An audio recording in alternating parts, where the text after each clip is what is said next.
it'll sound like we're at a bar. Yeah, we are. We're actually recording this in a Starbucks.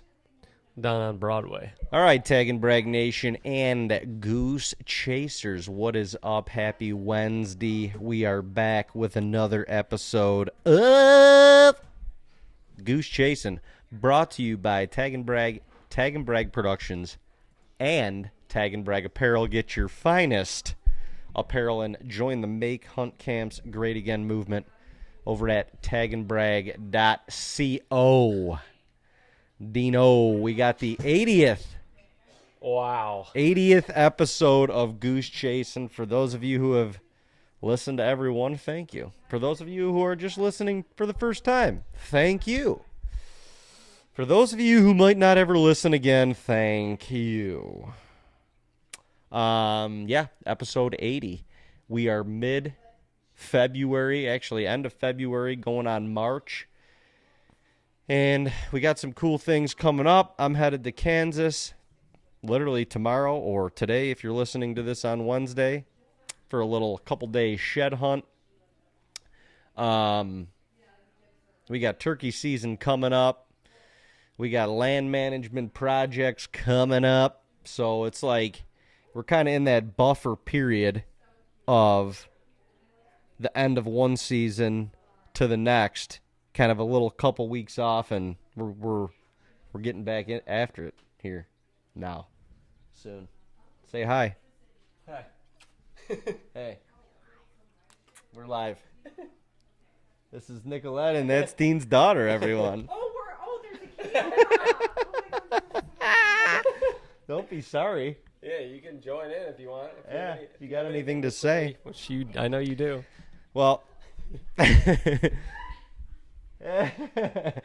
we are currently recording this in Dino's home office, and We picked an ideal time because there's a little bit of commotion here. there's babies running around. There's hair extensions being put in. We got a couple businesses being run out of the home office today, and that's what the great American dream's all about, I guess. It is. I mean, it's better than sitting on your ass. That's why I write off my mortgage.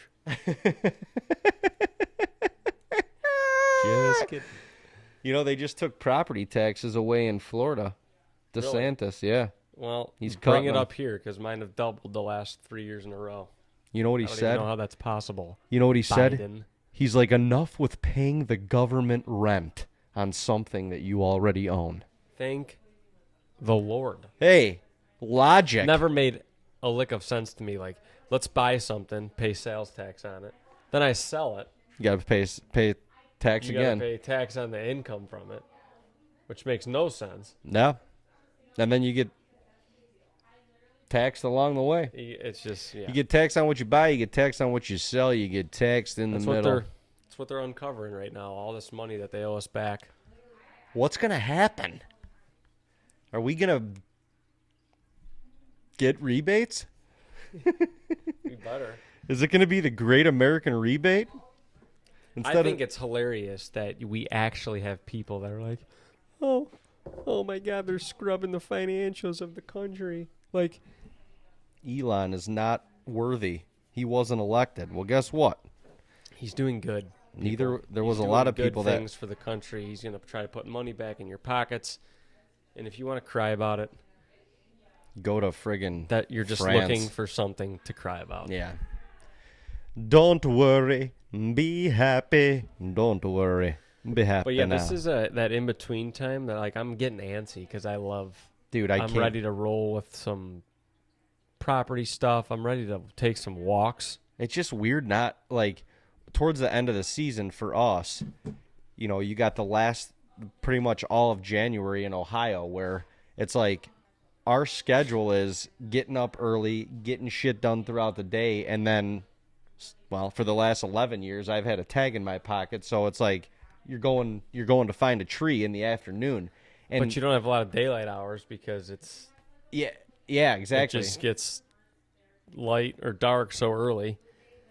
But it's like that. It's like my biological clock at like 2:00 is telling me, why are we not going outside? Yeah, we got to go in the woods. So when you have that, this buffer time that's kind of off, and there's a lot of people that are probably throughout the Midwest and the South that have already started to shed hunt pretty heavily, but we've been buried in snow up here. So, yeah, I've been seeing everybody's stories. It's driving me nuts because you want to even just go like browse around a food plot, check some stuff out. But we are literally buried. Well, we have a lot of snow in Ohio still, but up in New York, we're just absolutely buried. Like we won't be shed hunting for a couple of weeks. We are getting a thaw right now. Thank Jesus, because the deer are about tapped out. There's a lot of, I know in Canada and stuff like that, these deer are super strong. They deal with the craziest temperatures, honestly. But the deer in Western New York that survive a winter like this are no joke. Are warriors. They are. That's why when you eat their venison, you just like, you feel like you're eating the velvet. You feel like it's you're like that. You feel like you're that eating, almighty nectar. You're eating the Lord's nectar. Yeah. Like Mother Nature's just the strongest seed that Mother Nature could have planted. The perseverance pill. You're eating it. Gosh. No wonder why we don't get sick. Knock on wood. That was my... Get wood and knock on wood. It's morning somewhere.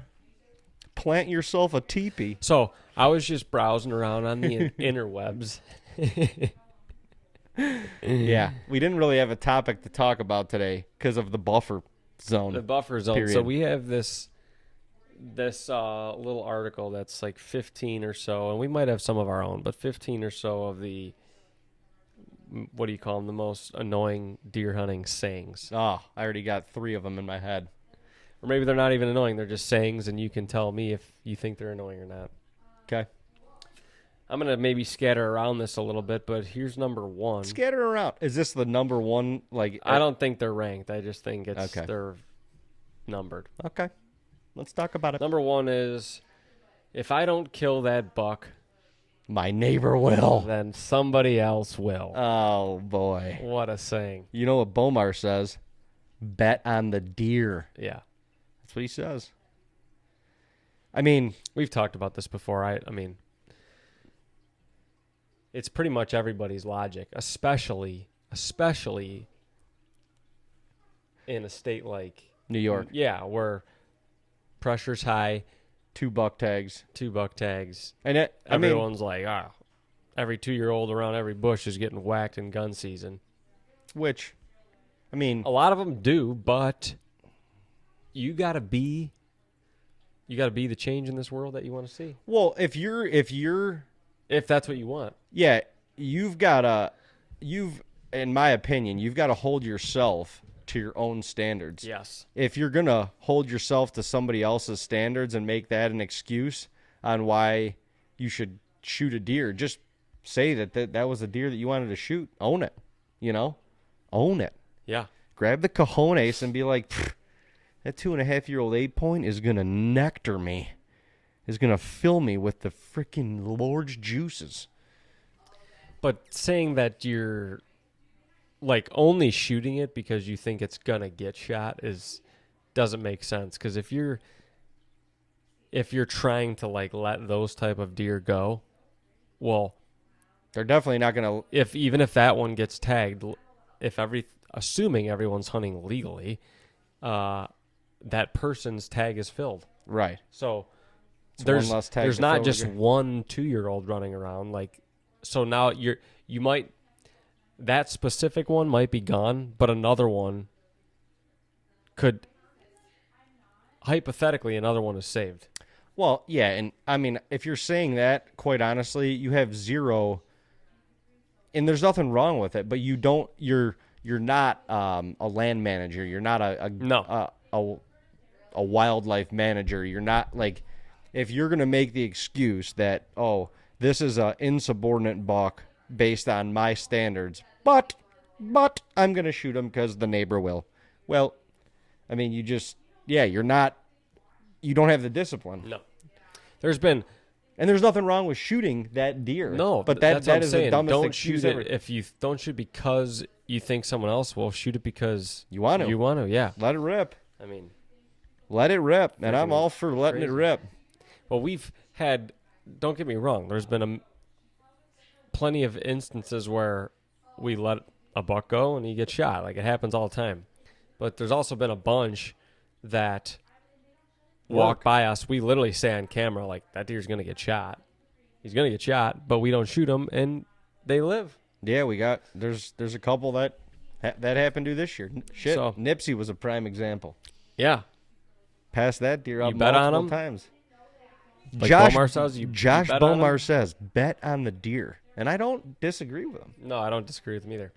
Because, tell you what, if you kill him, You definitely ain't going to be back next year. he's not going to be back. And if you provide, a domain for him or for them that is good enough for them to consistently be on, not that like they're not going to live on your property all the time, but if you provide a good enough, space for them, water, food, cover, and they can spend a lot of their time there, then yeah, definitely bet on them.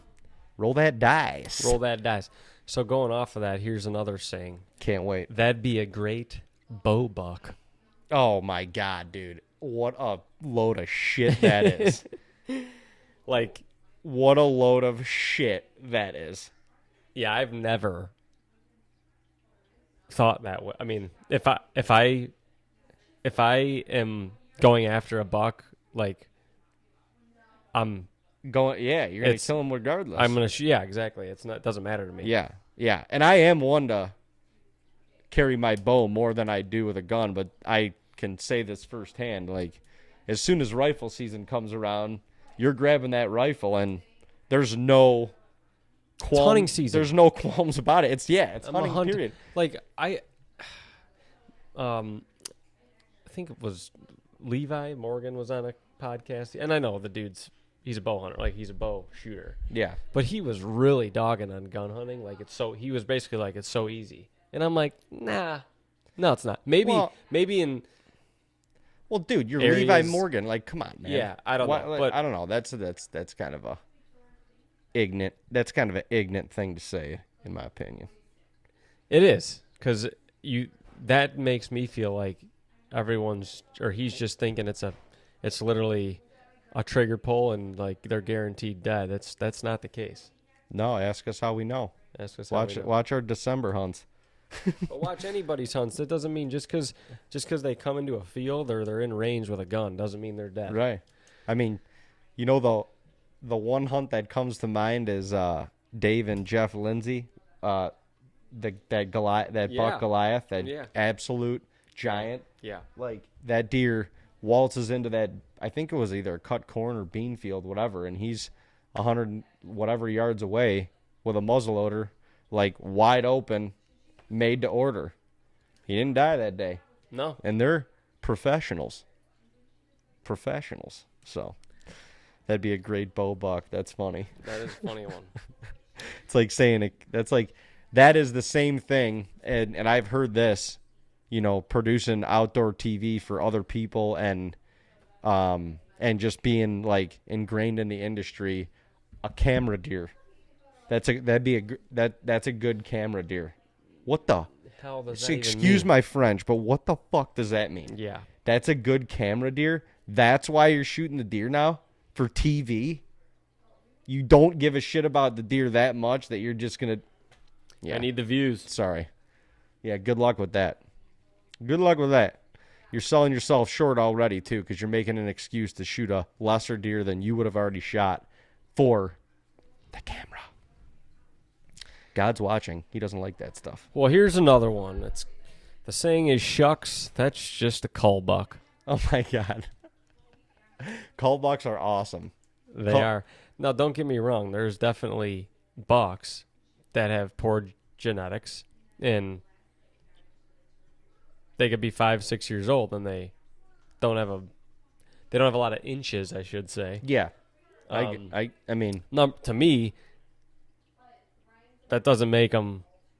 I like those deer. Like, if Any it's a less- big mature buck. Like, sometimes you get like a 6 point that's just gnarly and super heavy, and I don't know. There's like 9 years old. some of those bucks are cool, but they're around everywhere, just like humans are, or any other animal with not good genetics. But Truth. Is there such thing I as don't cold know bucks? if like, what does that really even mean? Like, everyone's like, oh, you got to get that thing out of there. It's, it's spreading its gene. Obviously, it's got genetics, but most of the genetic from the offspring comes from the doe anyway. Yeah, so what does that And it doesn't mean like that buck, he could have a recessive gene that's like a giant, huge buck genetic or whatever gene. Yeah. And he could breed does and just produce giants. I don't know. You don't know. Yeah, I don't know if I fully believe in cull bucks. I know they do that a lot down in like Texas, and I mean when you're literally like shopping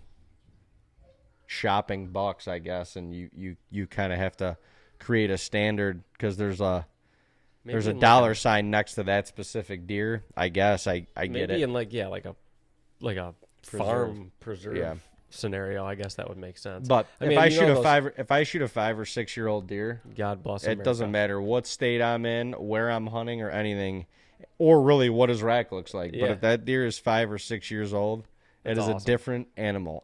Body wise, they just demeanor. They've survived 5 or 6 years of hunting, predators, other deer, cars, the whole thing. Like, God bless them. Yeah. The thing that you get into like conversations with some people, and it's like, an 8-point is like a cull buck, and that could be like you see some people shooting quote unquote cull deer that are that look to be like 3, maybe 4 years old, and it's a mainframe 8. You have no idea what that deer could turn into. I mean, No. more than likely, yeah. If he's just like straight clean everything, but if he's got little like bumps and nibs on his rack, and you have no idea what that deer could turn into. So I don't know if I fully believe in cull bucks. It's not my style. Cull bucks eat well too. That should be a t-shirt. Cull bucks eat well too. Trademark it. Don't tell anyone. Don't tell anyone. So the next saying is kind of off this too, but it's once a spike, always a spike. That's just insanity. Yeah. Whoever came up with that. Does anyone really believe this? I think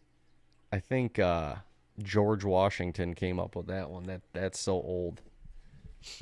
That what's his name? Alzheimer. Charles Alzheimer. He had that like New York, which is really cool because all the research he did was in New York, so it applies to us. Yeah. You got a little watcher behind us. So I love relating to that because I just think it's cool. But a handful of the bucks that he photographed for like 9-10 years were spikes, and they became like 170-inch. Yeah, I don't giant even know 10 how. points. That's the craziest fallacy ever. It's really funny and sometimes you feel bad, but when someone sends you like a trail camera photo, like especially late in the season, and they're like, yeah, I'm thinking about shooting this spike. He's like 7 years old.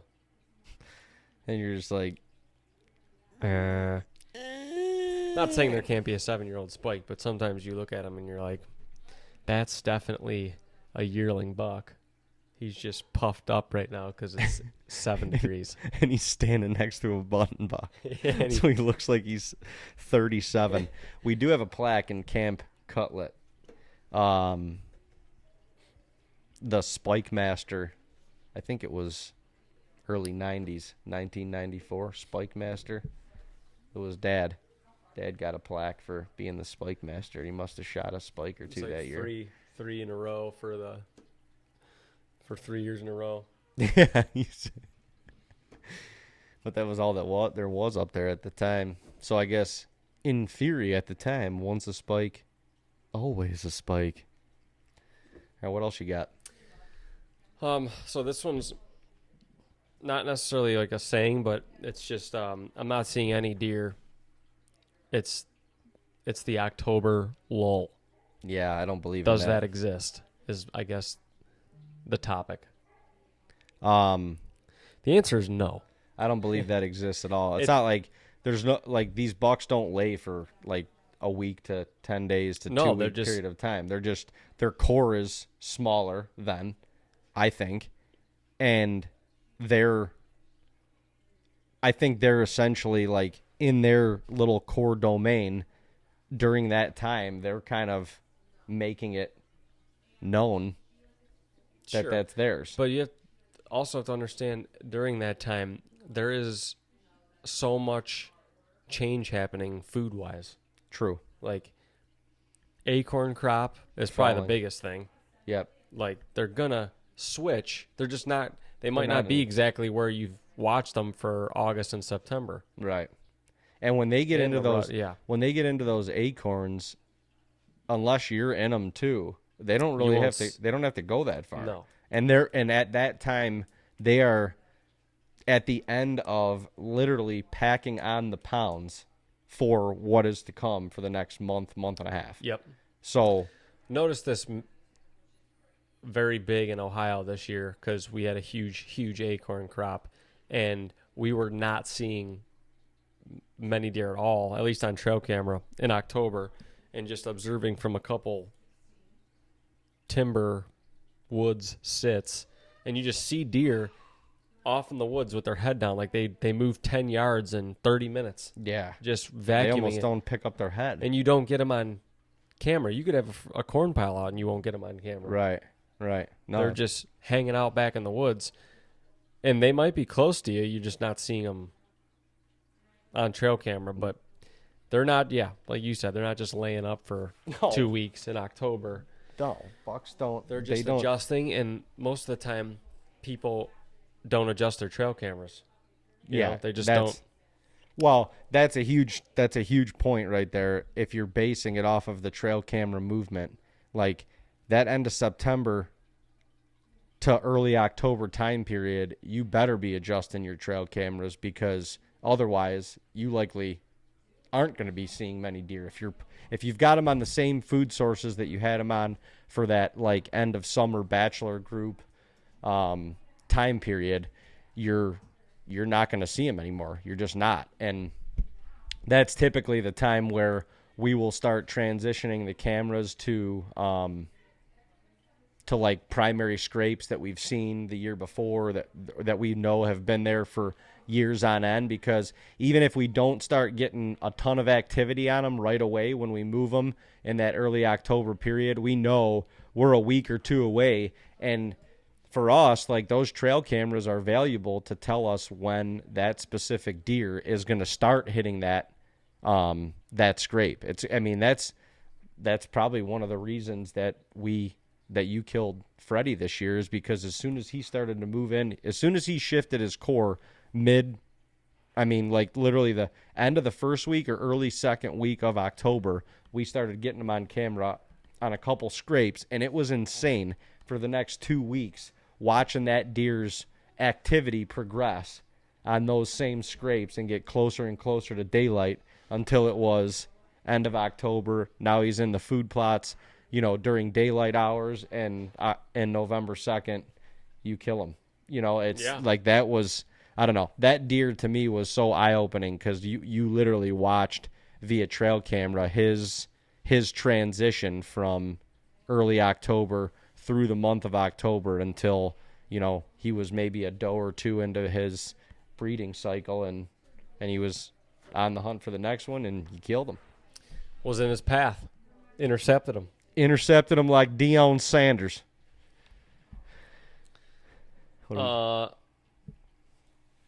The cows are up, so will the deer be. I actually like this one. I kind of do too, I because use, it's just when you think about like 100 years ago when there was no technology or anything, like these are the things that hunters, you had to like find something to correlate with. Oh, if for the sure. deer were going to be up, and For it's, sure. it's amazing. It's awesome. It is.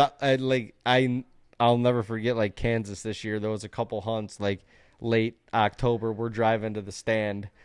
Cows are up. Both of us look at each other in the truck. We're like, cows are up. Deer are going to be moving tonight. I don't even know if they were or not, Yeah. but I do like that one. I don't. So, I couldn't really tell you if there's a major Correlation. correlation to that. But I don't know. There could be. they both kind of do the same things. They browse grass, grazers. Well, and they're grazers, and they're feeding and conserving based on the weather. Rummin'. So, rumada. All right, what's another one here? All right, the bigger the buck, the bigger the core range. What? People say that? People do say that. Dude, That's completely like could be, could not be. You know, it's deer are individuals. Yeah, it's personality based, 100%. So, 100% personality based. I mean, we've seen them, you know, just on our personal observation, we've seen them move. Like, we've seen bucks as they progress in age, you know, they'll move, their core will get bigger, or what seems to get bigger. yeah.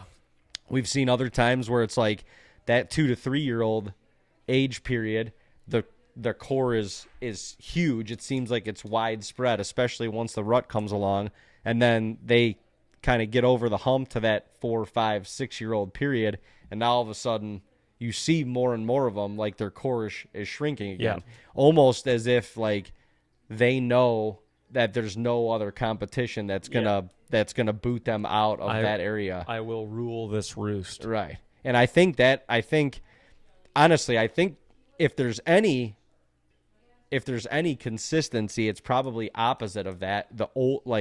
The bigger or older the deer gets, you know, especially in pressured areas, the smaller their core gets, because they know, and especially if the deer density is enough where they don't have to go far for their next doe, the core, they don't have to go far. Yeah. They don't have to stretch that core. And as the deer get older, once again, especially in pressured areas, like they want to stay where they're safe. And if they've got food, water, cover, and badges.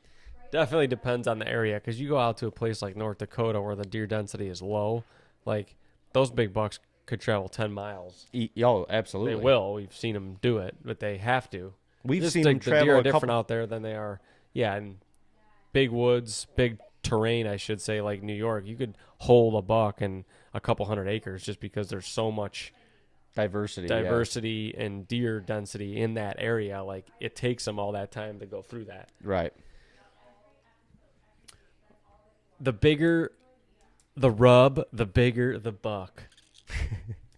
I could agree with this to an extent. Like, some of these massive trees that people show, yeah, it's probably a big deer. But I've seen some yearling bucks, but definitely some 2-year-olds shred shit before. Yeah, and I have as well. Because every time you're walking shed hunting, people are always like, you know, they're putting their forearm and shit next to like a rub, and they're like, "This is a giant" or something. It's like, no, not necessarily. Yeah, I have seen some 2-year-old bucks shred some decent sized trees. Yeah, and they'll sit there for 10, 15 minutes and crush it. Yeah, and I think as far as rubs go, like, you see 1 or maybe 2 rubs in a row or a couple rubs in a row, okay, you make note of that. But when you see rubs in like a 20-yard diameter, or like a 20-yard radius, or 30, like, all of a sudden you come up into like maybe like a little thicket or something, and it is just like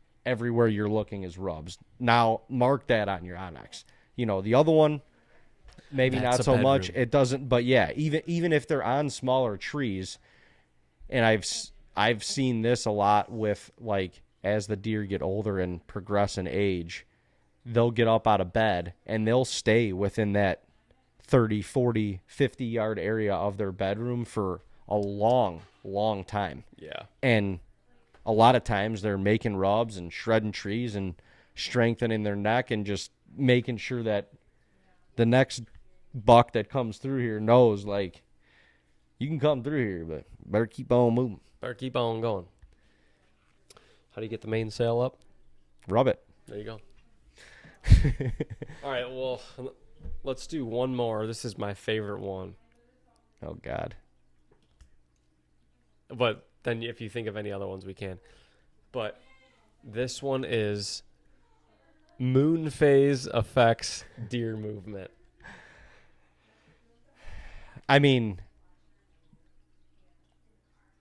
maybe it affects it. What we've like when you hear a lot of the guys in like Kansas, Iowa, more like the vast part of the Midwest, they're always talking about hunting like right before and right after the full moon. Mm-hmm. And I could tell you from Maybe it's our because of bigger experience, sky. I don't know. yeah, from our experience, anything around the full moon in New York is god awful. Honestly, from what I've personally experienced, for us, I know we don't have like years and years and years of experience, in the Midwest and bigger sky areas, but we do hunt out there a lot. I've personally seen very little, if any, correlation to deer movement in the moon phase. I haven't. Like, we hype it up. We've tried to go to like certain states during these red moon phases. We had, you got deer on trail camera the whole week before you're going there, and Yeah.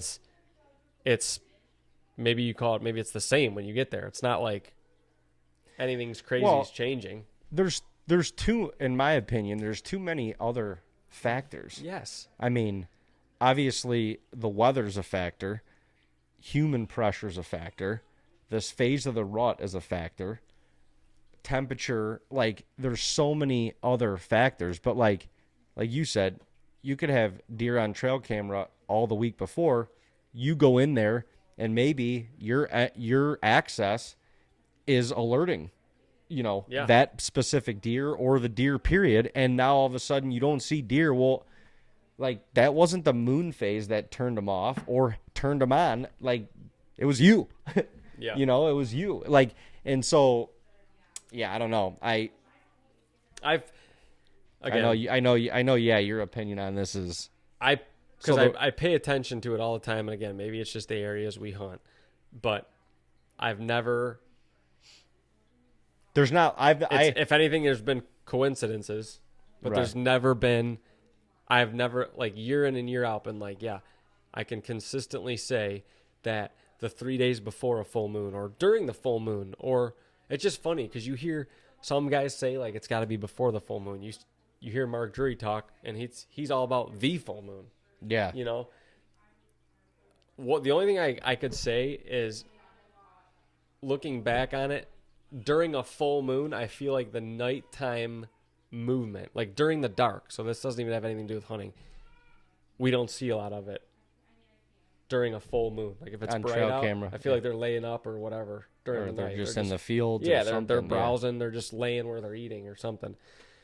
And that might not even be wrong or right, but I think the moon phase thing does drive me nuts because people hype it up. Like if the weather is right, or a doe is right, or the food is right, it's not going to matter. Yeah, I mean, I think it's completely dependent on the time of year. Like during the rut and during the pre-rut, that buck has one thing on his mind. It doesn't matter what the pressure is. It doesn't matter the temperature, so to speak. Like if he wants her, he is going to find her. Yeah. That is it. No. And when he finds her, he's going to breed her until they're done, and then he's probably going to go to the next one. So that, like during that stretch in November, it doesn't. You just have to be in a tree. Yeah. Like I could see a little bit of a correlation early season, late season, when all or most of the deer are patternable because they are essentially, they have one thing on their mind during those phases as well, and it's food. It's going from like concealed cover to food. And if you want to make an excuse for it at that point, I get it. A lot of times you hear people talking about the moon phase, and it always correlates with something else, like a pressure system, like a cold front or whatever. And when those two things coincide, then all of a sudden it's like the deer movement is through the roof or whatever. And that's all fine and good too, I guess. But yeah, when it comes to like the rut, and when most of you guys are going to be taking your time off to hunt, just get in a tree. Just get in a tree. because you have no idea. I've shot some of the, I've had some of the craziest rut hunts on pretty warm days in mid to late November, considering it being mid to late November. Yeah, well, that I didn't even mention it, but that was one of the other sayings too. Is just that the like the rut doesn't have anything to do with the weather. Like the saying is cold weather is going to get the deer rutting. That's not true.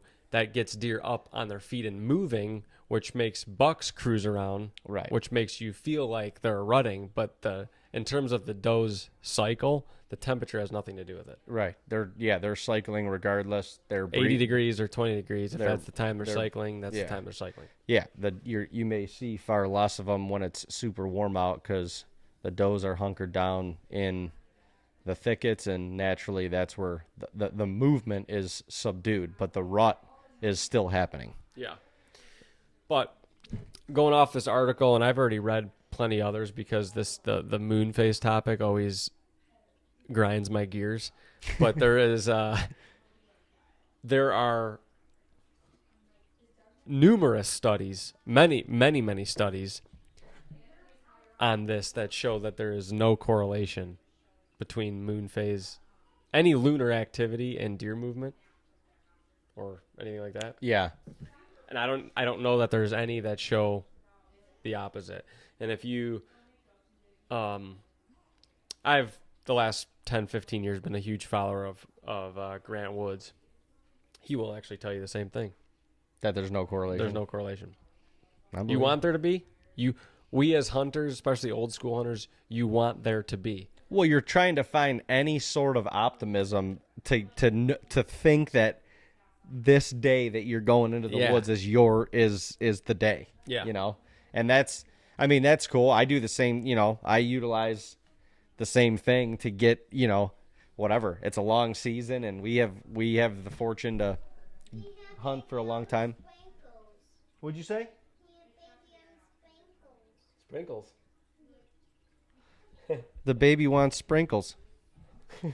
But like at the end of November or early December, all you're waiting for as a hunter is that freaking cold front Yeah, and because that's going to spark north the activity. wind and a 20-degree drop in temperature and maybe some snow, hopefully some snow. And you're not thinking, well, this sucks and we're getting this cold front, but it's a Waning crescent. waning gibbous. They're not going to move. No, if you get the weather at that point, that's all that matters. The Yeah. same thing in October. First What are we cold looking front for? in That October. first cold front. Yeah. The moon phase doesn't matter. You're No. not, or at least you're not going to, that about- cold front comes, the weather's perfect. You're not going to be like, man, this sucks that it's not timing up with a full moon, or That- the red moon. Yeah.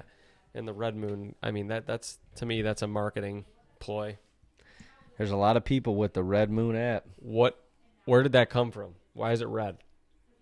Why is it red, and why does it happen 2 weeks out of the month, and why is it that significant? I mean, yeah, maybe it is, and once again, it's a way to. I mean, there's probably a lot of people that have correlated that to killing a deer, but also you weren't probably in the woods outside of the red moon because you were using that as the excuse to go in the woods, so you don't have much to compare it to other And than it seems like that whole red moon thing, like it happens twice throughout the month for 4 or 5 days straight. sure, So it's 10 days out of 30 right, during this red moon. So you're giving yourself, a third of the chance. yeah, obviously it's going to hit sometimes. Like, of course it is. My goodness. But once again, if that correlates with a cold front or some high pressure, It's going to be an explosion of activity. I believe it's going to be a little bit more flourished in the bush. Everyone posts their daylight trail camera photos of big bucks during that red moon. And it's like, well, why don't you post it? You're not going to tell me that's the only time he showed up in daylight. Right. Sure. Or if it happened outside of that red moon, you're not going to post it and be like, There was a low pressure system in 45 degrees during December. Here he is. You know, Is there any? you could give me crap for it, but I don't. I want to believe it. I do. I honestly want to believe that, but I can't because nothing. We hunt a lot. Like we spend a lot of time. Yeah, in the woods. we do. And not only that, we spend a ton of time. Our trail cameras are always going. That and is we very run a true. lot of them. State to state to state. So, this isn't like we run 4 or 5 cameras and we go off that. Like we got a lot of different trail cameras running, a lot of different states. We're in the woods, and I just don't see it. There is times, on trail camera though, that like state to state, and it could be like a front moving in or whatever, that you see all of a sudden, like this day, it was midday movement in New York and Ohio and Tennessee or something. I don't know. Like, Yeah. there's definitely I there's 100% definitely agree. things that wildlife in general, it sparks Connects something. them. Because that's happening. I But think it's got to be general big weather fronts. Letty, you want to say something? You want to say something? What do you guys say? Your tooth is out? Is it loose? Can Say you it into the microphone. Can you say? I'm losing my That's tooth some of like the that. deer are losing horns. Letty's tooth is getting loose. It must be. Is that all the sayings? I mean, there's a few more, but they're not really like, one is like windy days mean you should just stay home. No. I haven't really. Spot and stalk that mother. Yeah, get in there like that. If another hunter passes through your setup, your day is ruined. That's false. I can tell you that 100%. That's false. Yeah. I mean, Especially during the rut. yeah, exactly. Especially during November, you don't use that as an excuse. Stay in there. I mean, we've got trail camera photos and videos of, a couple years ago, you got out of the tree, doctored up a scrape, and literally a half hour later, here he and she came and would have been in bow range of, they were hanging out around the tree for a while. So what about you can't kill him if you're sitting on the couch? That is one. Is it? Yeah. Which is, let's see what. I mean, it's true. See, they give the myth or the phrase, and then they give a little blurb about it. So let's see what they say about that one. And, You, in fact, can't kill them when you're on the couch. where is it? I don't know if I love that one as much. I don't really like making excuses for not hunting. But if we're not going to hunt, based on weather, warmth, whatever, like, I'm good with it. If we make the decision not to go in the woods that day, like, I'm good with that. Yeah. But I don't think that you should make an excuse for not hunting. Like, you didn't show up on trail camera in like 2 weeks, or it's still. No, there's just times where, if you're looking for the challenge of hunting like a specific deer or a big deer, there are times where you shouldn't go in backing off. Yeah, to a certain, especially if it's a small property and you have like one spot to hunt, like that's how your setup is. yeah, There's times where I think it's better to not go in than it is to go in. right. So, I'm with you. you might not kill him that day, but that move might help you kill him. Very much, very, very true. So So actually, you can kill him from the couch. Well- It's just not physically from the couch. yeah, but But your decision to be on the couch might kill him. might kill him tomorrow. Yeah, You're right. Yeah. So. yeah. So wow, well, look what we did there.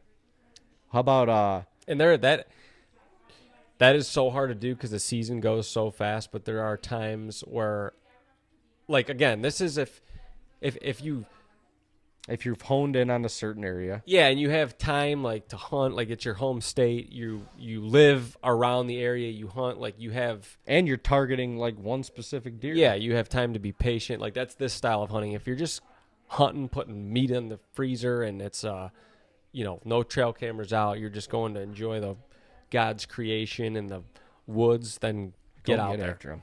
Get off But the yeah. couch.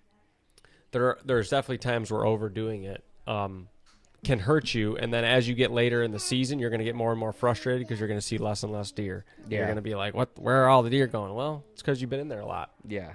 Well, and lot. go and wearing out the same tree stand or the same blind and walking in the same way and doing things monotonously, that will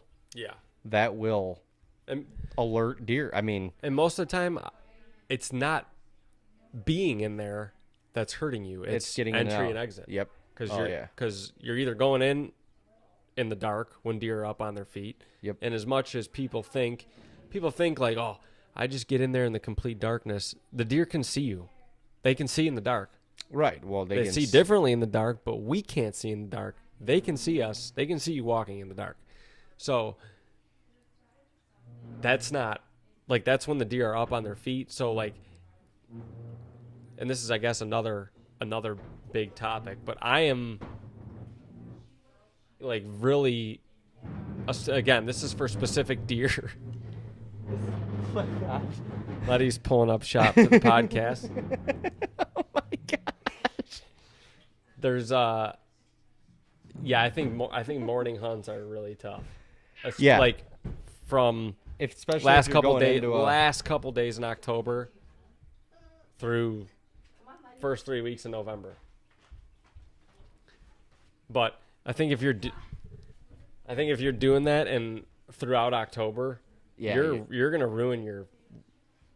Again, Well- if this is maybe like if you're going into public or a spot where you're not going to be hunting again, or like Right. you're in a different state, like there's certain scenarios where that doesn't make sense. But if it's like your home property, you're going to hunt it all year long. You're trying to get a specific buck. If you are going in mornings, even if your access is pretty good, if you're doing this religiously from the start of the season, you're going to see the effect of that throughout the season. Yeah. Well, I agree. Yeah. I mean, and there's a time and a place. Like if you're watching trail cameras and you kind of feel like you've got something pegged and you feel like you can slip in there on a morning and you're trying to ambush like a specific deer.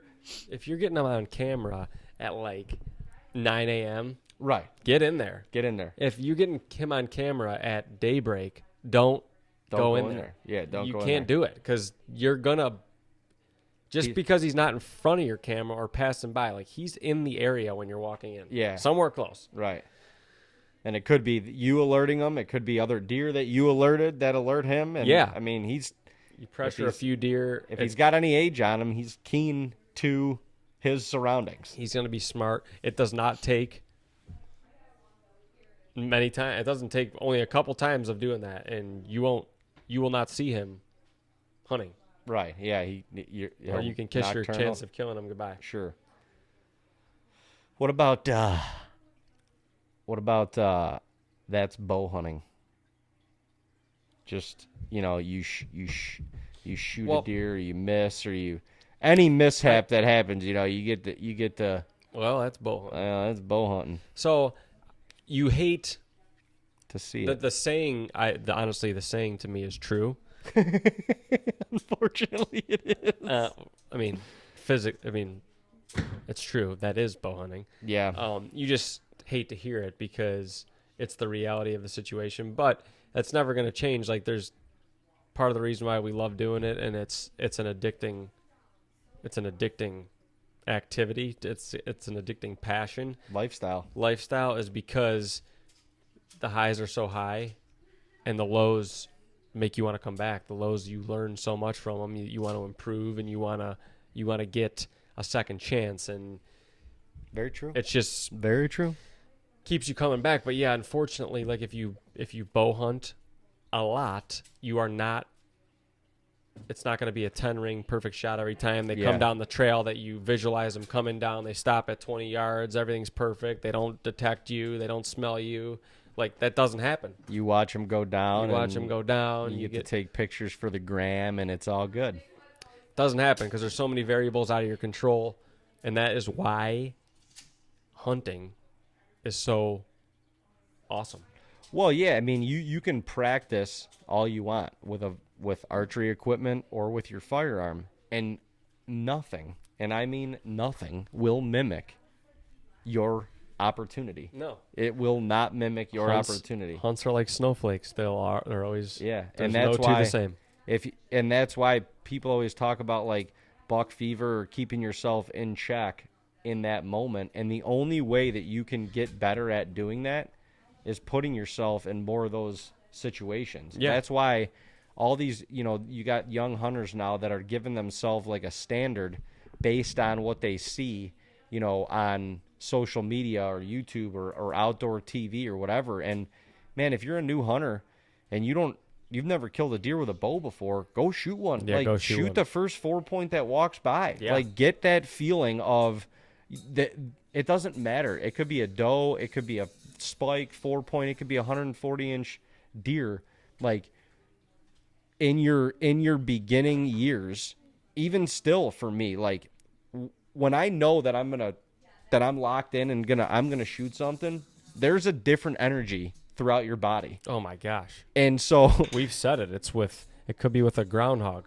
yeah, It could be with it's when a you go into turkey, kill mode, it anything. is It gets high tense moments. it's natural to just kind of want to freak out. So as any new hunter, you gotta, if you want to eliminate or you're never going to eliminate, but if you want to minimize the saying, well, that's just bow hunting, you got to put yourself in more of them positions where that's just bow hunting. And when you get a deer and it all happens perfectly, you can just be like, you know what? It's bow hunting. That's bow hunting. And be proud of it. That's for sure. Be proud. Well, it's becoming a playground here at TAGNBRAG HQ at Dino's house. So we're going to go get some lunch and attend to the kids. But is there any other good ones? I'm trying to think of any other. List. I mean, I'm sure we could think of a few, but those were pretty good. That was a good discussion. That was a good discussion. yeah, it was. Yeah, thank y'all for listening in. As always, subscribe to the channel. Follow us on Facebook, Instagram, TikTok, and X. Yeah. Don't pay your taxes this year because we ain't going to have to. Not just kidding. But, yeah, God bless another day, another dollar. And God bless being a hunter. Well, thank you guys for listening once again, and hope you have a fantastic rest of your week. We will see you right back here next Wednesday. On Goose chasing. Yeah. God bless. God bless, people. Amen. Amen.